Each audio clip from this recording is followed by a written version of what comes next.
4 orientações para que possamos ter uma vida melhor. Você pode ler comigo? 1, 2, 3. 4 orientações para ter uma vida melhor. Você poderia colocar 4 princípios, 4 passos, mas eu escolhi 4 orientações para que possamos viver uma vida melhor.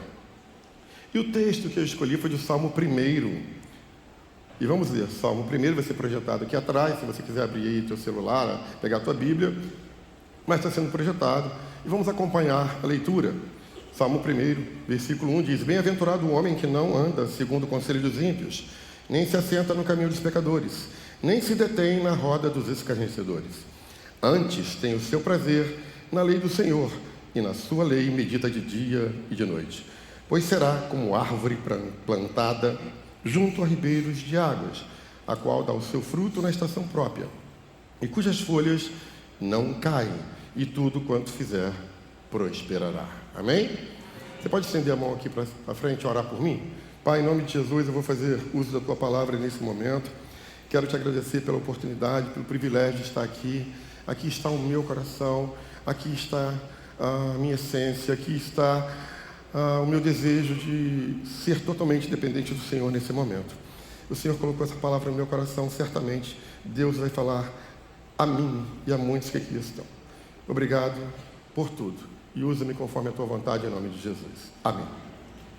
Então, ao preparar essa mensagem, eu sinceramente fiquei pensando, alguma coisa tem, porque sempre, todo mundo sabe que vai pregar, prepara a mensagem, fica preocupado com vários contextos e existe uma preocupação genuína de todo um preparo. E eu vinha com uma linha de raciocínio, como foi essa noite. Essa noite, não pode 6 horas, eu resolvi buscar algo mais profundo. A gente sempre procura, eu estava orando, porque tinha uma parte desse texto que estava incomodando muito para mim, algo que eu nunca havia pregado, e quando essas perguntas vêm, por quê, conclusão, fui dormir 3h30 da manhã. Minha esposa já arrebatada do outro lado, cantando, louvando ao Senhor, e eu fui, brincadeira, eu fui meditando e fiquei muito feliz, porque tem coisas muito profundas nesses textos, porque o livro de Salmos, ele traz, assim, experiências e ensinamentos muito significativos para cada um de nós. Os Salmos são profundos, eles repercutem os nossos sentimentos, os nossos conflitos, eles reproduzem, ressoam, retinam situações que vivemos no dia a dia. E isso foi muito significativo porque, ao ler esse salmo, já preguei nele várias vezes, eu vi um outro... não preguei nesse salmo, já ouvi pregações sobre ele, e eu vi coisas que eu gostaria de compartilhar com vocês. Então, por isso que a proposta é essa. Todo mundo quer viver uma vida melhor. Quantos querem viver uma vida melhor? Diga eu. Pois é, né? Se você não disse eu, desculpa, você é hipócrita. Todo mundo quer viver uma vida melhor, não tem essa. Todo mundo quer ganhar melhor, todo mundo quer ter uma saúde melhor, todo mundo quer ser bonitão, jovial, dar o seu jeito. Estou certo ou estou errado? Então, todo mundo, então não existe hipocrisia. Aí eu fui buscar dentro desse contexto, desse salmo, 4 princípios, ou 4 orientações para que a gente pudesse ter uma vida melhor. O salmo é muito pequeno, a leitura é muito pequena, mas ela é muito profunda. Ela vai reproduzir, ela vai denotar algumas advertências, algumas direções em relação ao nosso estilo de vida. Poderia dizer que este salmo vai nos dar algum norte em relação ao nosso contexto relacional, com quem a gente se relaciona, com quem a gente convive. Ele é muito focado nisso, ele é muito direcionado nisso. De fato, o livro dos Salmos, de uma forma geral, tem vários escritores. Alguns dizem que o Salmo 1 foi escrito por Davi, mas não existe uma confirmação. Então eu vou evitar usar o nome do Davi, porque não existe uma comprovação, uma unanimidade nesse sentido, mas vamos entender que o autor sagrado, ele coloca de uma forma expressiva situações relacionais que nós precisamos tomar muito cuidado para não cair em determinadas armadilhas, em determinados arcabouços que podem destruir os nossos sonhos e os nossos projetos. De fato, o Salmo 1 eu poderia dizer que é um alerta. Você tem que abrir o olho para aquela pessoa que você convive, para aquela pessoa que você se relaciona. O Salmo 1 é um despertamento, toma cuidado com quem você anda, toma cuidado com quem você se relaciona, toma cuidado com aquelas pessoas que fazem parte do seu dia a dia. Tenha cuidado com isso, porque existem pessoas para o bem, que são boas, e existem pessoas que são más. Não adianta você dizer que não tem, que tem. Eu conheço uma turma, eu conheço muita gente boa. Está vendo muita gente boa na minha frente? Olha quanta gente boa. Olha essa coisa linda, muita gente boa. Mas tem gente mala, gente que é má também. Eu conheço mala pra caramba. Conheço gente que é complicada, gente que tem pensamentos maquiavélicos, que só quer chegar perto de você para tirar proveito. Que você, para ele, é apenas uma opção que ele tem para tirar vantagem de você. Então, o Salmo 1 ele vai nos ajudar com essa questão relacional. Mas aí sim, Davi, no Salmo 26, no versículo 4, ele deixa, vamos dizer assim, ele bate o martelo em relação a esse tipo de companhia, a esse tipo de relacionamento. Ele diz o seguinte: eu não ando na companhia de gente falsa e não vivo com hipócritas.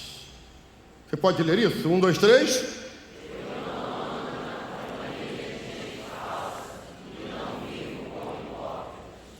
Você leu, mas será que você pratica isso? Eu não pratico. Porque eu me relaciono, eu tenho muita gente falsa. Né? No meu ambiente de trabalho, onde a gente trabalha no dia a dia, na verdade a gente vive com muita gente falsa. Pessoas que dizem uma coisa e são outras. Pessoas que são hipócritas. A gente às vezes tem que conviver com isso. Depende da forma. Davi, ele tinha a oportunidade, de uma forma clara, de dizer: eu não preciso de ninguém, eu sou rei, então eu não vou conviver. Mas às vezes você é obrigado a aturar, engolir sapo. Essa é a verdade. Você acaba convivendo com gente falsa, patrão falso, colega de trabalho falso. Frequentar ambientes que você pensa uma coisa é outra, onde o interesse é outro. O cara é hipócrita na tua frente é uma coisa, por trás é outra. Na tua frente te abraça, na tua frente te abraça, por trás, desculpa. Enfim, acontece isso. São pessoas que são hipócritas, vivem de hipocrisia, não são aquilo que aparentam ser. O estereótipo é uma coisa, mas o interior é outra. E diante dessa introdução rápida, eu quero partir direto para os ensinamentos desse salmo. De fato, eu vou pegar o primeiro versículo, que você acabou de ler: bem-aventurado o homem que não anda segundo o conselho dos ímpios, nem se detém no caminho dos pecadores, e nem se assenta na roda dos escarnecedores. Eu vou pegar esse primeiro versículo e vou dividir ele em 3. Nós vamos dividir e vamos estudar esse versículo junto. Então, a primeira orientação, para que a gente possa ter uma vida melhor, é não seguir conselho dos ímpios. Qual é a primeira orientação para que a gente possa ter uma vida melhor? Não seguir os conselhos dos ímpios. Mais uma vez, não. Querido, se você quer ter uma vida melhor, cuidado com isso. Não procure, não siga conselho de ímpios. Essa palavra bem-aventurado, ela remete à questão de ser feliz. Então, feliz seria aquela pessoa que não busca conselho de ímpios. Existem alguns professores de português aqui, eu não quero entrar nessa seara, mas existe o ímpio com acento e o ímpio sem acento.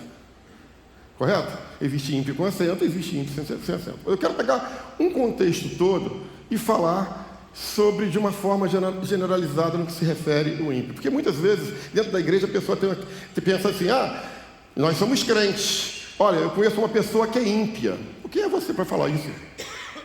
Cuidado com o que você fala. Talvez você seja mais ímpio do que o outro que está lá. Você vai ver por quê. Então a gente tem que tomar um certo cuidado. Ele fala, eu fico muito preocupado, porque eu conheço gente muito boa.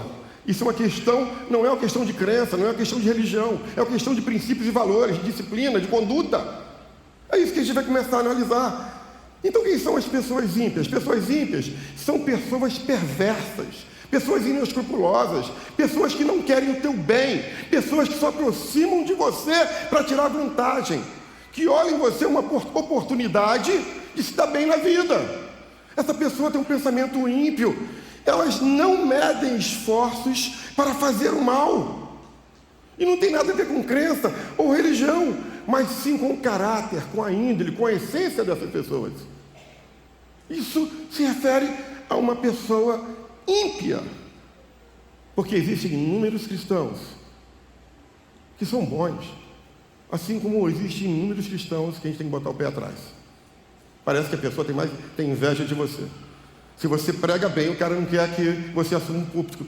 O pastor da igreja, não, o camarada prega melhor do que eu, não vou dar um púlpito para ele.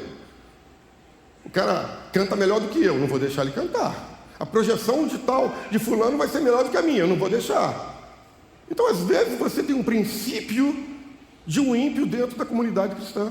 Então, tem que tomar um certo cuidado, porque esse conceito que eu estou trazendo para vocês, ele não está relacionado à crença ou tampouco à religião. É um conceito bastante amplo, porque tem pessoas lá fora que eu conheço, que ainda não são cristãs ou não que aceitaram Jesus, mas são pessoas boas, pessoas honestas, pessoas que a gente tira o chapéu, e dentro da igreja a gente tem a porção de gente desonesta. 171, não paga ninguém. Quer dizer, eu não estou falando para vocês aqui não, tá, gente? Não é para ninguém aqui que eu estou falando isso aqui não. Amém ou não amém? Quando a gente começa a falar assim, ninguém dá glória a Deus, amém, ó Senhor, tem misericórdia. Então a grande verdade é que esse princípio está dentro de cada um de nós, está dentro do nosso sistema interior, nas nossas entranhas. Eu conheço muita gente muito boa, que são pessoas boas, que fazem o bem, não são pessoas más. Eu conheço muitos e não são cristãos. Enfim, pessoas ímpias, elas fazem o mal sem o menor constrangimento, a seu bel prazer. Provérbios, capítulo 6, versículo 18. Olha o que diz. Você pode ler comigo? 1, 2, 3.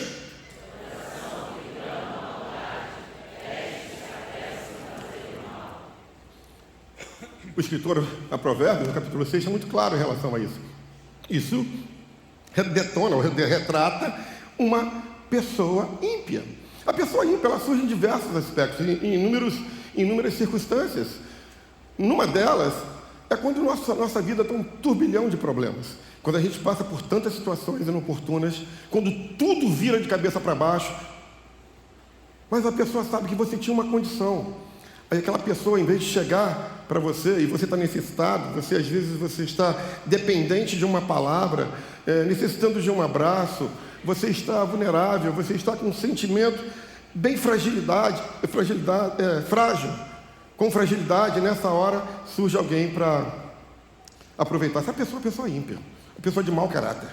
Não é uma pessoa que a gente tem que conviver, que a gente tem que se relacionar. Essa é a verdade. Neste mundo que a gente vive, tem uma minoria que quer o teu sucesso. A grande maioria não quer que você tenha sucesso. A grande maioria, se bobear, quer tomar o teu lugar. Não quer que você cresça, não quer que você termine seus estudos. Tem inveja porque não tem uma condição, às vezes você tem uma outra situação. E por sinal, alguém falou aqui semana passada, ou retrasada, acho que foi o Afonso, que o pecado da inveja não se fala mais, né? É verdade, tem pessoas que vivem dessa forma, porque às vezes o teu sucesso incomoda, o teu sucesso, o teu brilho incomoda. E eu lembro que eu já falei aqui sobre uma fábula do vagalume e da serpente. Eu já falei para muita gente aqui, tem muita gente nova, eu vou repetir essa fábula. Uma certa vez, em uma determinada floresta, um vagalume lá estava, aproveitando do entardecer, chegando ao anoitecer. E quando ele começou a anoitecer, uma serpente olhou para ele, olhou para o vagalume e falou: opa, chegou a hora. Partiu para cima do vagalume, o vagalume percebeu a serpente, o vagalume tirou o time, mas chegou em um determinado local que o vagalume não teve como sair. E a serpente preparou o bote. Na hora que a serpente prepara o bote, o vagalume vira para a serpente e falou assim: antes de você terminar o que você pretende, eu posso lhe fazer 3 perguntas? A serpente olhou para o lado, olhou para o outro, viu que não tinha possibilidade do vagalume fugir e falou: ok, faça as suas perguntas. A primeira pergunta do vagalume foi o seguinte: você me conhece? E eu fiz algum mal para você? Aí a serpente olhou para ela: não, eu não te conheço, você não fez nenhum mal para mim. Ok, eu faço parte da tua cadeia alimentar? A serpente olhou para o vagalume e falou assim: não, você não faz parte da minha cadeia alimentar. Ok, a terceira e última pergunta é simples: por que você quer acabar com a minha vida então? E a serpente vira para o vagalume e fala assim: porque você brilha. O teu brilho incomoda. O teu brilho incomoda. Enfim, mas sempre a gente vai precisar de conselho. Sempre a gente vai precisar de ajuda. Sempre alguém, em algum momento, vai necessitar de se aconselhar. Eu já fiz isso. Eu e minha esposa já fizemos isso. Quantas pessoas aqui já buscaram aconselhamento? Levanta a mão para ver. Olha quantas. Mas nós temos que tomar cuidado com quem a gente vai se aconselhar. Nós temos que tomar cuidado, analisar a pessoa. Tem pessoas que são fúteis, levianas, pessoas que não agregam absolutamente nada, e você vai se você vai pegar conselho com ela, certamente você não vai ter uma vida melhor pegando conselho com esse tipo de pessoa. Então, cuidado, não abra a sua vida para qualquer um.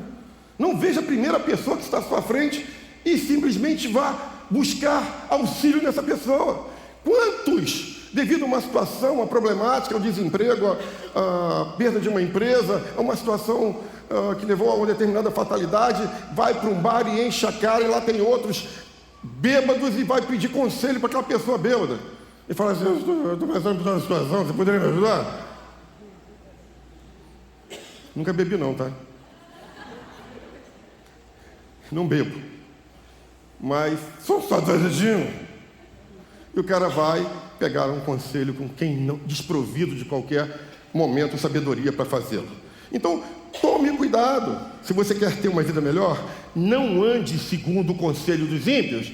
Diga para a pessoa que está ao seu lado aí: pastor Anselmo adora isso. Balança a pessoa e fala com ela: se você quer ter uma vida melhor, não ande segundo o conselho dos ímpios. Agora, o contrário também é verdadeiro. Se você quer ter uma vida destruída, cheia de pepino, cheia de problema, procura esse tipo de gente. Só vai trazer um inferno para você. Segunda orientação: para que possamos ter uma vida melhor, não devemos nos deter no caminho dos pecadores. Então, a segunda orientação: para que possamos ter uma vida melhor, você pode ler comigo: não.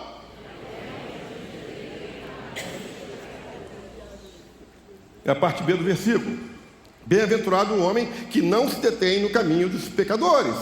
Esse se deter aí, ele está refletindo a persistir. Ele está remetendo a você não deixar ser influenciado, a você não seguir. Para você ter ideia, a NVI, olha a tradução da NVI, no Salmo 1, nesse mesmo Salmo: bem-aventurado o homem que não imita conduta de pecadores. É uma versão mais atualizada. E tem muita gente que fica imitando, porque acha legal. Eu acabei de fazer uma imitação, mas só para trazer uma ilustração. Mas não acho legal. Não é legal o cara estar mamadão, caído por algum vício. E é muita gente vai estar imitando aquela conduta, vai estar ali só para agradar fulano, ciclano, beltrano. Quando você faz isso, você está consentindo, você está permitindo, você está se detendo. Então nós temos que tomar muito cuidado com isso, porque esse tipo de pessoa que tem um comportamento pecaminoso, esse tipo de pessoa que vive dessa forma, ela tenta te influenciar, ela não vai agregar. Pessoas que só pensam em pecado não vão te contribuir para nada, não vão contribuir para você em absolutamente nada. Cuidado com esse tipo de pessoa. Cuidado, eu conheço muita gente que só pensa que não presta.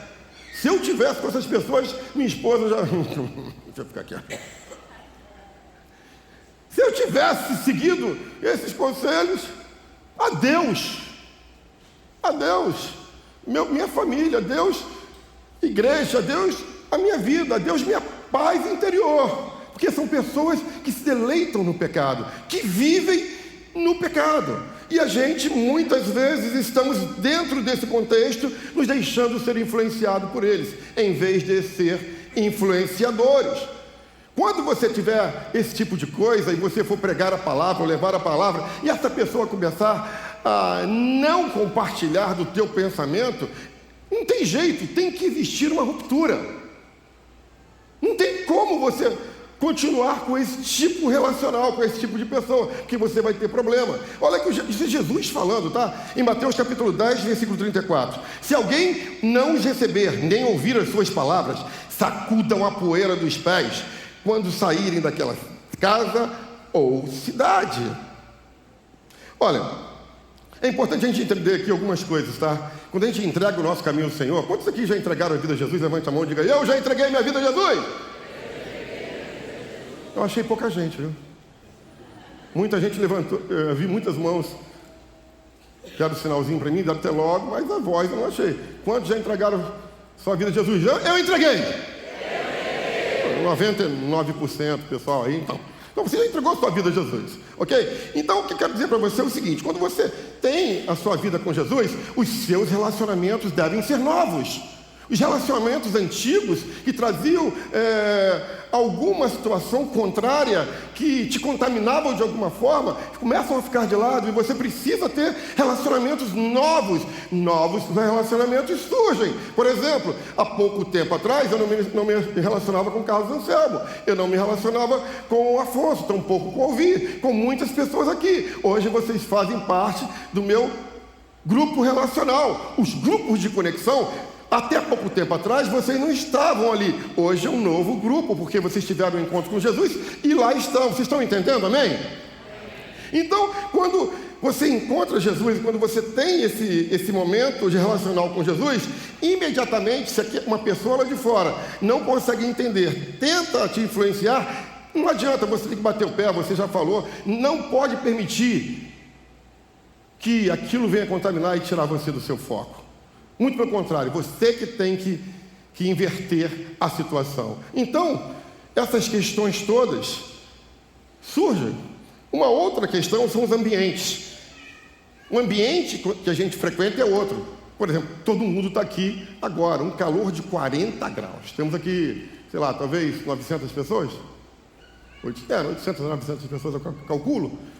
Você imagina que, se você não tivesse o coração em Cristo, você não estaria aqui. Sabe onde você estaria? Aonde?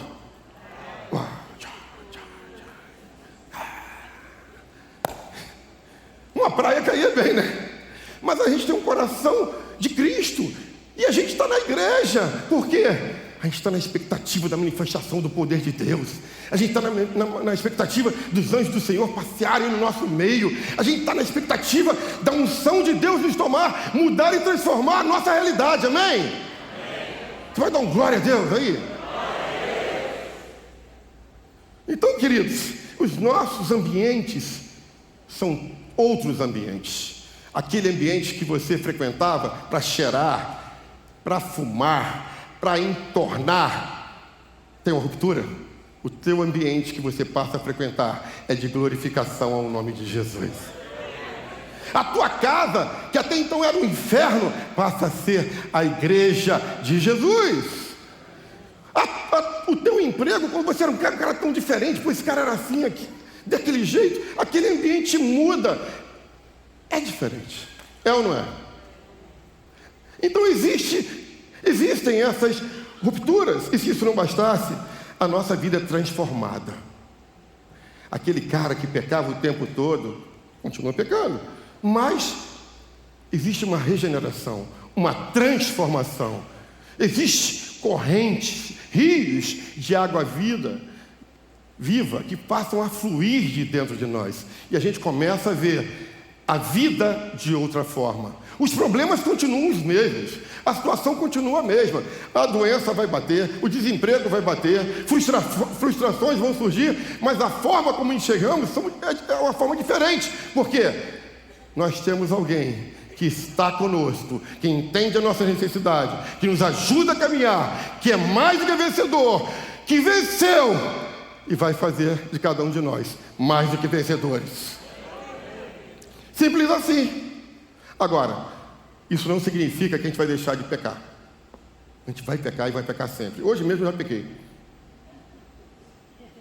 Já cometi um pecado hoje. Pequei lá em casa. Virei para minha digníssima. Se você não sair agora, eu vou comer o carro.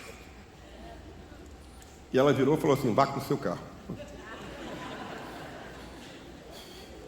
Eu pequei, porque a vontade que me deu. Então só em você pensar, você peca, meu. A Bíblia fala sobre isso.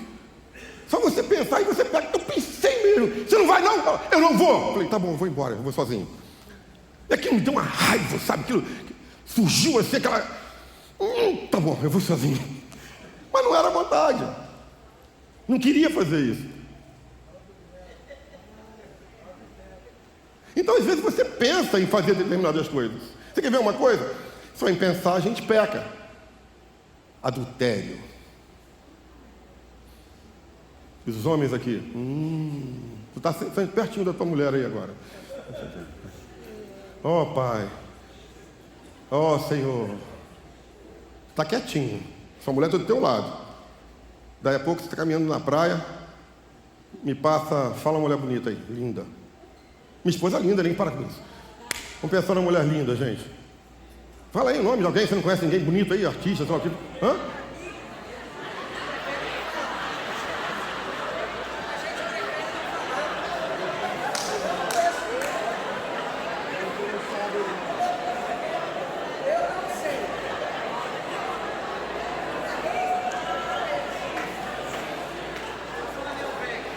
Rapaz, eu queria ver a coragem de um homem falar aqui.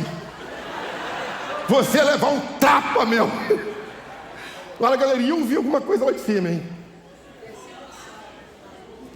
Mas aí você acaba pecando. E as mulheres quando vejam aqueles caras? E as mulheres? Vai dizer que... ah, Senhor, queria tanto que meu marido fosse assim, Pai. Queria tanto. Um dia desse eu estava... ah, meu pai vai se expor na frente da igreja, um caso sério. Eu estava lá no espelho, né? Falei, caraca.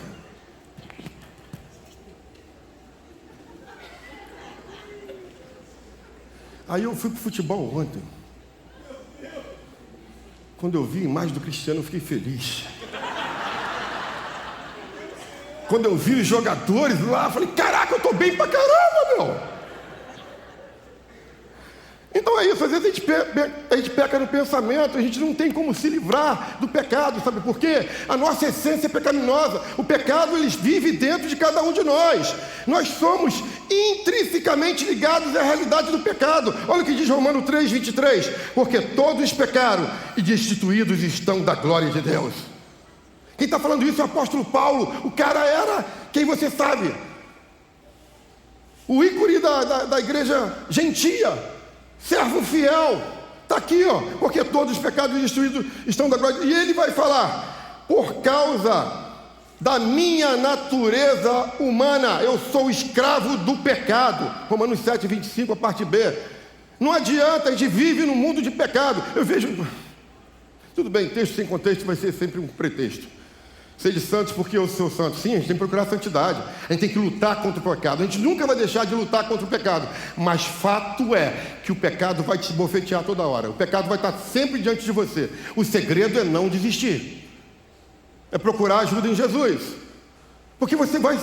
é muita forma de pecar. Um dia desse eu estava passando aqui na linha amarela. O camarada me deu uma fechada. E eu sempre fui um cara... Eu olhei para ele, prepara e leva. Prepara e leva. Por exemplo, anteontem, estava eu, Diego, o pessoal aqui mexendo nesse telão. O Paulo, falei, meu Deus do céu, entrando no batistério, o batistério estava com água todo sujo, o batistério aqui atrás. E esse telão deve ter umas 45 toneladas, mais ou menos. Aí... Não, sério. É isso mesmo. E aumento para causar impacto. Na verdade, 45 quilos. Enfim, aí quando a gente desceu o telão, eu desceu, não, começou a mexer, eu fiquei preocupado. Meu Deus, Diego, se o Paulo mexer nesse troço aí, em nome de Jesus. Eu comecei a pecar aquele negócio, já pensando no futuro que podia acontecer. Então o pecado vai estar sempre diante de nós. Nós somos escravos do pecado. A gente não vai ter como se desvencilhar disso.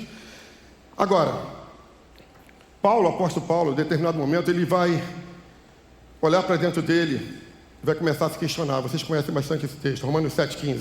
Porque nem mesmo compreendo o meu próprio modo de agir. Eu não entendo o meu próprio modo de agir, pois não faço o que eu quero. Pelo contrário, faço justamente aquilo que eu odeio, aquilo que eu não quero. Porque não faço o bem que eu quero, mas o mal que eu não quero, esse faço. Ora, se faço o que não quero, já não sou eu, mas o pecado que habita em mim. Sabe o que acontece? Eu vou jogar muito aberto com vocês. A gente faz muita coisa que a gente não quer. Quando passa uma mulher maravilhosa, a pessoa olhou e desejou, eu tenho certeza que isso não estava no teu coração. Mas foi uma consequência, foi uma situação, foi um momento. Ou quando existe uma outra situação qualquer que você vai participar, e talvez você foi até envolvido, você não queria, mas foi levado a participar daquilo. Você não teve opção, você não queria fazer, mas você participou, depois você vai se arrepender. Por que eu fiz isso? Já aconteceu isso com quantas pessoas aqui? Deixa eu ver. Pois é. Com todo mundo, eu também, direto isso acontece comigo.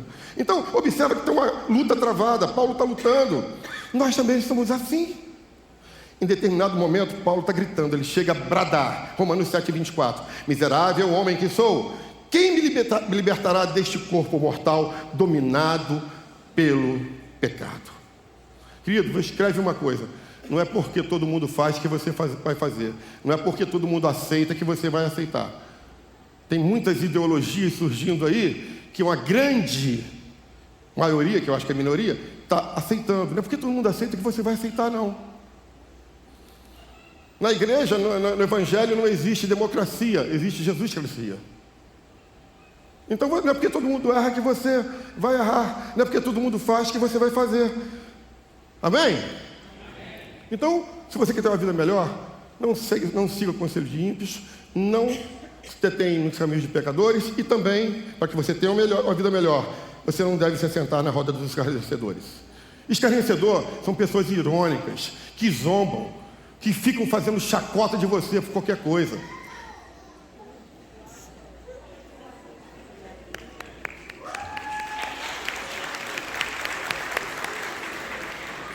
Vem cá pregar comigo. Levou a minha mensagem com ele, mas tudo bem. Pensa. Vem cá. Você quer brincar de pique comigo? Não, né? Vai fazer eu pagar esse bico aqui na igreja?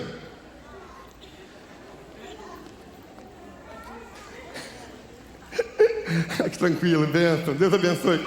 Ah! Deus abençoe você, Deus abençoe você.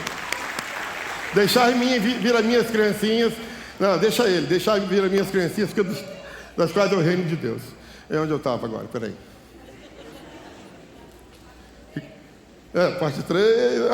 Então eu falando sobre os escarnecedores. As pessoas são religiosas, em determinado ponto acabam criando situações para zombar da gente. Você quer ver uma coisa? Anselmo falou sobre dízimos e ofertas daqui. Quantas pessoas falam, eu vou dar dízimo e oferta daquela igreja, vou enriquecer o moço pastor? Estou mentindo ou não? Anselmo, quando chegou com um carro aqui uma certa vez, sabe o que eu estou falando. As pessoas pensam nisso. Geralmente eu falo para todo mundo, né? Eu falo sempre na igreja, é importante o pessoal saber disso. Eu tenho voto, né? Deus me abençoou grandemente, eu não recebo nada da igreja, muito pelo contrário, eu sou contribuinte da igreja, mas tem muita gente que precisa receber. Então, às vezes as pessoas ficam fazendo esses escárnios. Uma certa vez eu tenho duas situações que fizeram chacota de mim. Todo mundo sabe do meu terno azul, aquele terno azul famoso da minha juventude. E num dia como esse, de 45 graus, eu nunca me esqueço, eu estava no Largo do Guedes, atravessando a rua para ir para a igreja da Covanca, Assembleia de Deus, de terno, gravata, com a Bíblia debaixo do braço, um calor! Eu suava feito condenado. Aí me vira um grupo de amigos, e aí, Samuel, tu vai para a praia? Carecendo de mim. E de outra vez, com meus 13 anos, eu procurava emprego e não sabia, eu precisava trabalhar, a situação era difícil. E um amigo meu virou assim, Semar conseguiu um emprego para você. Ele tinha combinado com o pessoal todo, essa aqui é nova, ninguém sabe, eu nunca contei. Tem muita história, nem Marisete sabe disso. E isso me abalou muito também, é um dos pontos que um dia eu vou contar. E aquele grupo de amigos que eu tinha, quando eu aceitei Jesus, eu mantive aquele pessoal. Ele Semar, você é doido para trabalhar, consegui um emprego para você. E eu era uma pessoa que não era esclarecida, tinha minhas dificuldades. Ele, pô, sério, que bom que eu vou trabalhar. Ó, vai nesse lugar aqui que tem uma vaga de enxugador de gelo. E eu fui. E cheguei lá e falei assim, deixa eu fazer uma pergunta para vocês. Vocês têm vaga de enxugador de gelo aqui? Vocês estão rindo porque não foi com vocês. Enfim, se afasta dessa gente. Quarto lugar, já indo para o encerramento. Você quer ter uma vida melhor? É necessário meditarmos na palavra de Deus constantemente. Salmo, capítulo 1, versículo 2, a última parte lá. Antes que tenha o seu prazer na lei do Senhor e na sua lei medita de noite. Preste atenção, essa meditação aqui não se refere ao que vem em mente para muitas pessoas. Aquelas técnicas de relaxamento, né? Aquelas técnicas que a pessoa...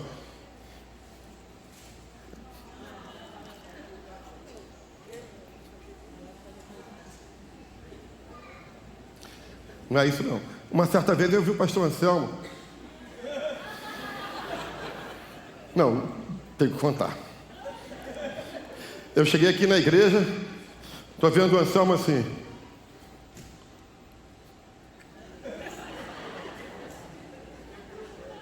E eu fiquei assim preocupado com ele. Ele ficou, essa foto tua você não pode projetar não. Aí eu fui ver o Anselmo com aquela mãozinha assim, uma mão estranha, né? Um jeito estranho. Aí eu virei para ele e falei assim, Anselmo, ele não respondeu nada. Falei, Anselmo, o que, rapaz? O que está acontecendo contigo? Você está bem? Eu estou com dor na coluna. Você sabe disso. Enfim, essa meditação é você estar ruminando a Bíblia. E aí aqui eu pesquisei a palavra ruminar no hebraico. Então deixa eu ler para vocês. Ruminar no hebraico, ela descreve um processo que é mastigar continuamente. Vocês já viram os animais, boi e vaca, quando fica lá ruminando? Né? Vocês viram aquilo, né? Então, essa é a origem em hebraico. Só que o significado é fortíssimo. Esse ruminar, esse meditar que está falando aí, é extrair todos os nutrientes possíveis da palavra de Deus.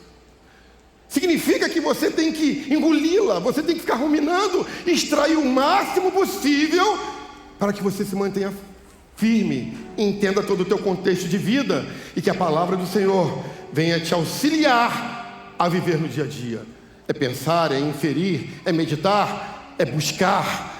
Este ruminar é pegar os nutrientes da palavra de Deus e adentrar dentro da nossa realidade e nos fazer seguir. Independente se falam mal da gente, se nos escarneceiam, se são ímpios, independente de qualquer coisa, esse ruminar é aproveitar ao máximo de tudo aquilo que a palavra de Deus tem para cada um de nós. Finalizando, meditar na palavra de Deus tem que ser uma forma prazerosa. Como conclusão, se não andarmos segundo o conselho dos ímpios, se não nos determos nos caminhos dos pecadores, se não nos assentarmos na roda dos escarnecedores, e se meditarmos na lei do Senhor constantemente, teremos uma vida melhor. Eu encerro com uma curiosidade. Por que eu fui dormir 4 horas da manhã? É trombeta? É galo? É porquê? Deixa eu ler para vocês o Salmo 1, versículo 3. Pois será como árvore plantada junto a ribeiro de águas, a qual dá o seu fruto na estação própria, cujas folhas não caem, e tudo quanto fizer prosperará. Deixa o texto aí. Eu peguei esse texto e fui ler os comentários bíblicos, como todo estudioso. Só tinha comentário teológico. Eu fiquei mais ou menos... Por isso que eu fui dormir de 4 horas até 3 horas da manhã. Eu falei isso com minha esposa. Eu não encontrei um comentário como gostaria. Eu falei, cara, tem algo estranho. Os comentários teológicos não batem. Aí eu pesquisei mesmo, fui na internet, não tinha uma pesquisa. E eu resolvi encerrar a mensagem antes desse texto. Fechei, vou pregar só até aqui. Mas alguma coisa me levava para ele. E eu olhava. Falei, caraca, pois será como a árvore plantada significa que ela não foi semente da onde ela foi transplantada. Ela já era árvore. Ela saiu de um lugar. Olha que coisa linda. Pois será uma árvore. Não está falando que essa árvore foi plantada naquele lugar. Pois, melhor dizendo, pois será como árvore plantada junto a ribeiro de águas. Se ela é uma árvore, se o texto diz que é uma árvore, por que, se não fosse uma árvore, o autor diria semente? É sinal que essa árvore aí, ela foi transplantada de um lugar. Ela estava num ambiente. Ela saiu deste ambiente. E quando ela sai desse ambiente, ela já tem um tamanho. Ela já tem uma forma. Porque ela era uma árvore. Como eu disse, foi como árvore plantada. Não é semente, foi árvore. Ela foi retirada. Ela já tinha forma, ela já tinha tamanho. Depois de um certo tempo, ela é deslocada do lugar que ela nasceu. Ela nasceu num lugar e ela foi deslocada do lugar que ela nasceu. Ela cresceu em determinado lugar até certo ponto. O autor sagrado não fala até o tamanho, mas ela é deslocada. Agora, é interessante, se essa árvore é transplantada para um lugar novo, é sinal que o lugar aonde ela estava não era propício o suficiente. Não tinha os nutrientes suficientes. E o autor traz essa metáfora de uma forma muito interessante. Porque se ela foi plantada, alguém plantou. E o texto não diz quem plantou. O texto não está preocupado com o autor do plantio. O texto está preocupado com a árvore. O texto está muito claro e evidente. O texto está gritando em relação a isso. Então alguém pega essa árvore, o autor sagrado não menciona quem vai pegar essa árvore, vai transplantar para um lugar. Não é um lugar qualquer, é um lugar especial. Aí a minha pergunta é, ele fala de uma árvore especial, porque tem um artigo definido, pois será como a árvore e não como uma árvore. O artigo está definido. Por quê? Por que o artigo é definido? Por que essa árvore é tão importante que ela é a árvore? Ela não é uma árvore. E eu pesquisei e sinceramente me veio uma vertente muito interessante na minha cabeça. E eu comecei a pensar e lembrar que eu estive na Palestina. Hoje é difícil ainda transplantar árvore. Imagina 500 mil anos antes de Jesus. O transporte de árvore não era simples. A árvore mirrava como mirra hoje, seca como seca hoje, e muitas não conseguem sobreviver ao período do translado. Elas morrem, muitas morrem. Mas essa árvore tinha alguma coisa única. Ela é especial. Eu estou olhando para uma plantação de árvores aqui que são especiais. Que não é uma árvore, que é a árvore. A árvore chamada Elcemar, a árvore chamada Wagner, a árvore chamada Felipe, a árvore chamada Alvir, a árvore chamada Jadiel, a árvore chamada Rui, a árvore chamada Sérgio. Eu estou olhando para uma plantação de árvores aqui, amém? Você não é um qualquer. Essa árvore, ela tinha situações, ela era única. Ela era única, mas ela precisava de adubo, ela precisava germinar, ela precisava florescer, ela precisava crescer. E ainda que no processo de transplante que ela tem, ela vai para um lugar onde o ambiente vai alterar toda a essência dessa árvore. O ambiente vai alterar toda a essência desta árvore. Não é uma árvore, está definido, ela é a árvore. Ela é especial. Ela tem características únicas que o cara que viu essa árvore nessa metáfora identificou. Você tem características únicas, você tem coisas únicas, você tem valor. Tem valor, e talvez eu não identifique isso, seu esposo não identifica, seus amigos não identificam, mas Jesus identifica isso. Você tem valor, não existe o acaso. Essa árvore foi pinçada, foi levada.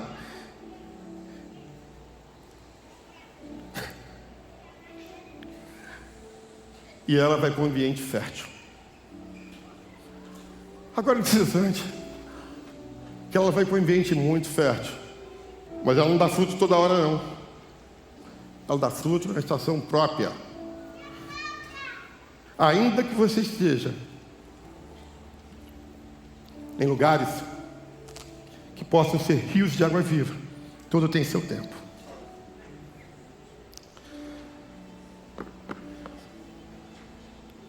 O texto é claro, é uma metáfora, mas essa metáfora representa cada um de nós. Representa você, representa eu, representa cada um de nós. E eu fiquei pensando, caramba, onde eu nasci, cara? Como é que foi minha vida? Deus me transplantou. Para todos eu era uma árvore, mas para Jesus eu era a árvore. Talvez você está aqui hoje, querido, você veio de tão longe, você veio do norte, do sul, de outro país, sei lá, de diversos lugares. Deus te trouxe aqui para dizer para você, cara, você é importante, você é único, você é exclusivo.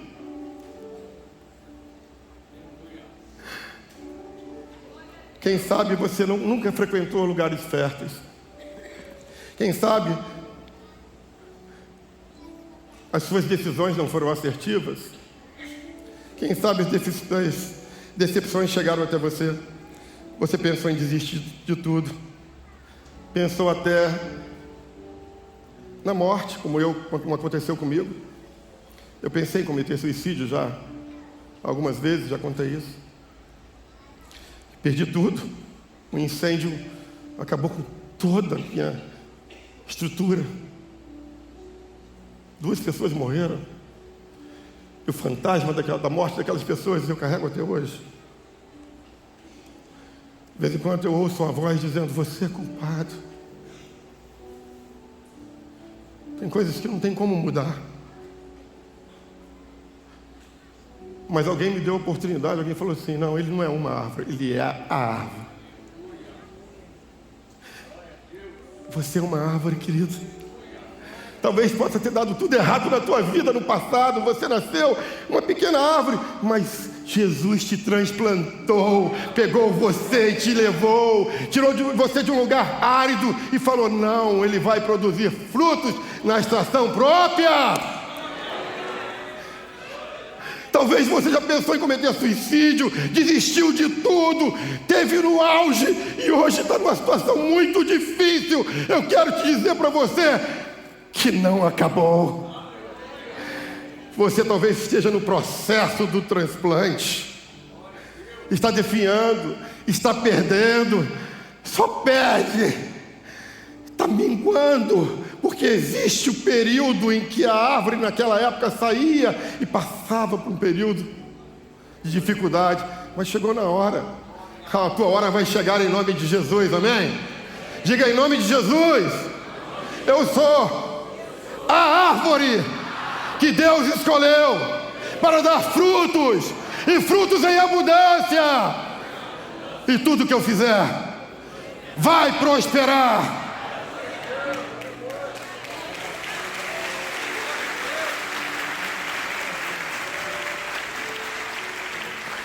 Entenda que prosperidade necessariamente não é dinheiro. Não adianta ter dinheiro se você não tem saúde. Prosperidade é ter bons amigos. É você olhar, saber que o teu amigo não tem interesse naquilo que você é ou que você tem. É aquele que te abraça, mesmo você estando longe. É aquele que fala: eu não sou teu amigo, eu sou teu irmão, eu sou teu brother, porque eu vivo com você, eu luto com você. Ser amigo é passar 20, 30 anos longe e de repente voltar e olhar assim: cara, esse é meu amigo, porque lá atrás ele me ajudou. Prosperidade não é só grana. Prosperidade é isso aqui: é deixar de ir na praia ao meio-dia e estar numa igreja glorificando ao Senhor, porque você é árvore plantada a ribeiros de águas. Amém? Para encerrar, eu quero voltar a Paulo. Teve uma hora que Paulo bradou e disse: miserável homem que sou, quem me libertará deste corpo mortal, dominado pelo pecado? Não adianta, a gente não tem como fugir disso. Você não é santo, eu não sou santo. Estamos no caminho, lutamos. Quem? Paulo está gritando: miserável homem que sou, quem nos libertará do corpo mortal dominado pelo pecado? Mas ele mesmo responde. Olha o versículo seguinte: graças a Deus, a resposta está em Jesus Cristo, o nosso Senhor. Aleluia! Depois da glória a Deus, você pode se colocar de pé.